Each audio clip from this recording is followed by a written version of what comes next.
Welcome to Solvetic, your channel to always learn technology easily.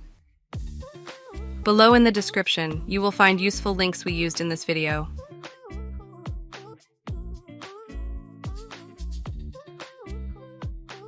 Today in Solvetic, we will see how to remove grid lines from specific cells in Excel. We are going to open our Excel file where we can see the grid lines. After this, select the cells where you are going to remove the lines. Now, click on Fill Color and select the white color. You can see that in this selection, the grid lines are not visible. Hey, remember to subscribe Solvetic channel.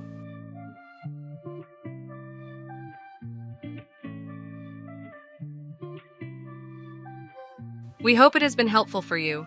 Here are links to watch more videos of your interest and subscribe to the Solvetic channel. Thank you.